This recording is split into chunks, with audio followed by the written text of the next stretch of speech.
Mr. Chairman, the Honorable Michael Frendo, my fellow speakers, and distinguished guests of the audience. Good morning. ICT is essentially becoming a force that is sweeping the globe, so to speak. It is pervading every aspect of our life. It is not just a form of information per se, it has become a culture. It has spawned subcultures by itself. It has spread to the point where music, entertainment, technological resource, outsourcing, etc. and so on. It has become, as in the words of the Honorable Michael Frendo, an economy by itself. It has changed tremendously the way that we do business. It has changed, particularly so in the last decade or so. We basically, as a company, developed along the Pacific Rim.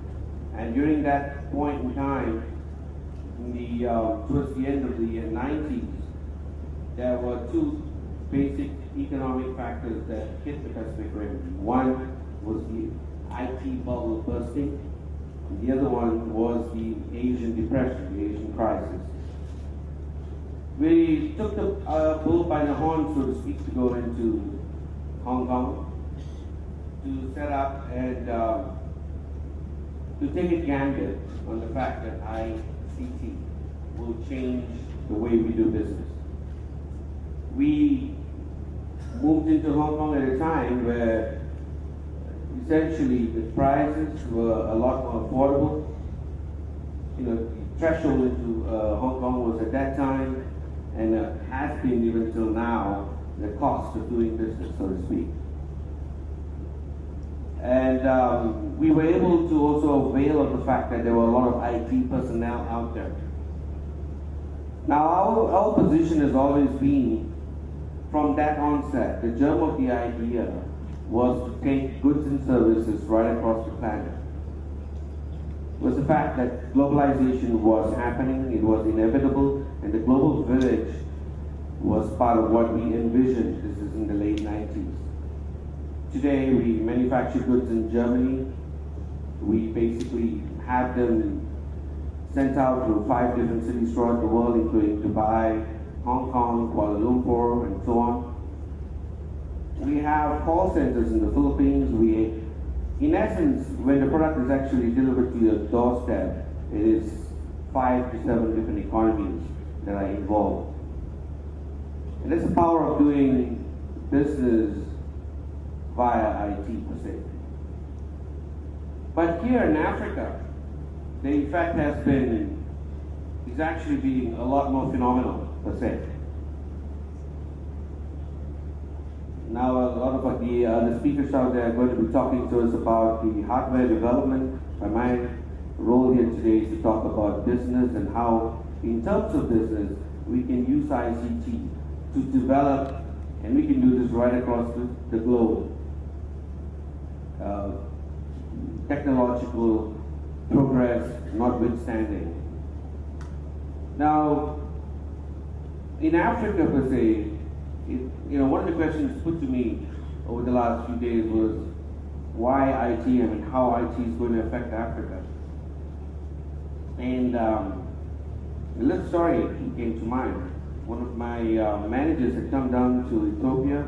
We do some business in Africa, and after that he had gone down to the Masai Mara, which is in Kenya. And he was totally into the entire tribal experience, so to speak, watching the warriors, completely painted, doing the various dance and so on. Then he spent a good half an hour bartering with them, to get hold of a spear so he could take it back. And in return, he gave out some scarves, an organizer. It was great, great fun. And towards the end of that, the Maasai warrior, so to speak, says, we should keep in touch. So, my manager was thinking, okay, this is good. We need to keep in touch. And he was envisioning sending, snail mail, sending a letter, postcard. And the guy says, okay, well, how do we keep in touch? He says, well, take down my address. And he says, I'm so-and-so at yahoo.com. Now, if that's not showing us the impact of penetration in Africa or in any third world country, then nothing is. The fact of the matter is we do business in countries where penetration is maybe one PC or one laptop to 1,000 people, if not 10,000. Now the picture people have out there is we need to consider IT in the mode of working in the first world countries. But in the first world countries, the role IT plays is not as impactful as it is here, out here, in Africa and South America, in parts of Asia. If you go into Iran, for instance, or for that matter, Iraq today, or parts of Turkey and parts of Sudan and so on, it's not so much that they can go by the nearest mall to watch a movie. But if they have a phone line into the house, all they need to do is have a laptop or a PC, and they download a movie over the net. And then you have half the village, or 40 to 70 people sitting in a general area watching a movie or watching a football game over the net. And this is happening. So the impact that one PC has over 1,000 people is far different from a penetration of 1 to 10 in Singapore, for instance.